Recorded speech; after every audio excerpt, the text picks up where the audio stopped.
Blake, on Investor Talk, you were telling the group of investors how you're really no longer an exploration play, you're a supply chain story. Tell us a little bit more about that. Well, I think that's the beauty of these projects, right? In that we can move quickly, we can get product to market, and as we do that, of course, there's still a team of experienced geologists, explorationists, engineers, all these people that are going to continue to grow the project and make it better and better. But the projects are doing well. The market is interested in the lithium space because they want to know how they're going to get the product, to the EV market, to the battery market. They want to know how are these global initiatives and zero emission initiatives going to work. And so these projects are really problem solving a supply chain issue. And so for us, it's always going to be about looking to be opportunistic and grow the project and all that kind of stuff. But the story will grow and evolve into less about what every single drill hole update is, because we can assume they're good. It's a great belt, it's a beautiful district, and we're going to find more and more. That's kind of a foregone conclusion. The question will be, who's going to take the material? Where is that going to go? How is that going to supply that industry? And how are we going to be a cog in the wheel? And I think that's a more compelling story. And I think answering that question earlier was about how do you deal with the Lassonde curve? How do you deal with the typical engineering issues and development issues? Well, the question is, you don't spend a lot of time in development. You don't spend a lot of time building these projects. You get them up and running and you feed to the market, and the questions are no longer, well, what are your cost overruns going to be, or what are your timelines going to be? It's it's going to be on time, it's going to move quickly, and it's going to feed a starving market. And I think one of the most exceptional competitive advantages that lithium ionic has is that you're very cost effective to build, and you can recover everybody's investment basically in 14 months. Did I hear you properly? Yeah, that's right. I mean, so and that's again using heavily discounted pricing for our engineering study. We put out that PA, as a moment in time, but it's a $1.6 billion US post-tax NPV. It's 121% post-tax IRR, and it's a 14-month payback. But I'm more bullish on where lithium pricing is going to go in 25, 26. I don't believe that we've solved this supply problem, and that the whole world is going to move to a different form of EV and battery storage, and that we solved that in a year.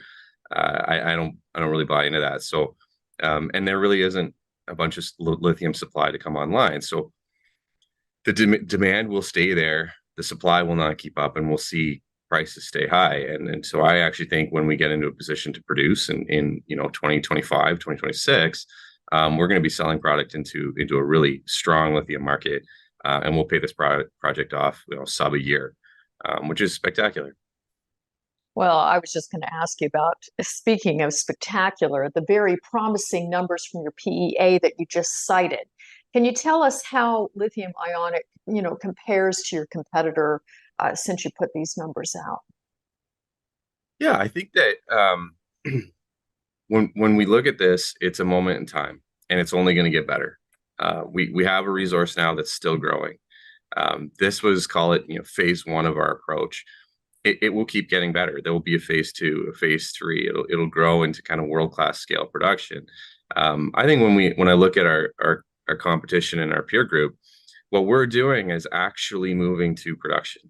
We're not just drilling for the sake of saying, well, one day, we'll be all grown up. Like, we're actually working at being that now. And so while we drill and while we grow these resources, which again is low cost and a fairly straightforward process, we're actually going through the process of submitting for permits this month, actually securing power, which was a press release we put out this week, acquiring land rights, like all the things we need to do, including de-risking the financing of the project, just things we're working on right now. These are all the things we need to do, get in line and get in place to be able to be in a production scenario faster than all of our peer group. And I think that's going to separate us, particularly as this lithium market bounces back, although it's still strong. But as it bounces back from where it was a couple months ago, we'll be in a league of our own, because there just won't be more projects coming online at the same time. Let's talk about your future projections. So you've got a definitive feasibility environmental impact assessment anticipated by the end of the year. What are your next steps for lithium ionic immediately? Yeah, I mean, we've got some key catalysts to come here now, right? We are going to submit for our permits now. We're going to push for that full feasibility, likely Q1 actually of next year. We want to be in a construction position by summer of next year. We want to bring on a key project manager who's going to help us advance and build this project. I mean, we're really aligning all the things now that are showing that we're getting serious about building the project. Just this week, we put out that we've secured hydroelectric power to the site, and we're going to continue to have drilling in areas like Salinas and Bandeira, the Ichinga area. These things are going to not only show that we're moving towards construction and development production, but of course, we're still growing the resource in behind it. And I think that's a key factor for us to show that we're a world-class scale project, world-class opportunity to kind of go on top of some pretty strong economics we already showed in our PEA. So, I mean, we're going to be newsy, but all the news is really, really going to be impactful, meaningful, key steps in getting into production. Yeah, you do the Bandeira, you're in a very strategic position. The Bandeira project is in the Lithium Valley.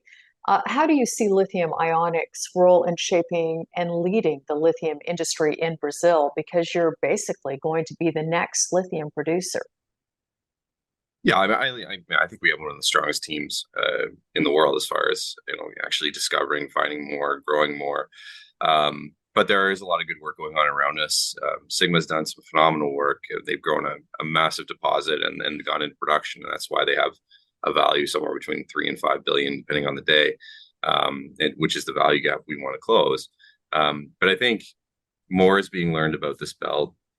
There's more to discover, and we think we have a real key advantage in a strong team that is knows the belt well, has been in Minas Gerais for over 40 years, and just a real competitive advantage when it comes to pushing this project into kind of world-class category. Well, many people who participated in this morning's investor talk commented that they also agreed that your management team was extraordinary. Blake, we wish you ongoing success. And for everybody interested in learning more about Lithium Ionic, please go to their website.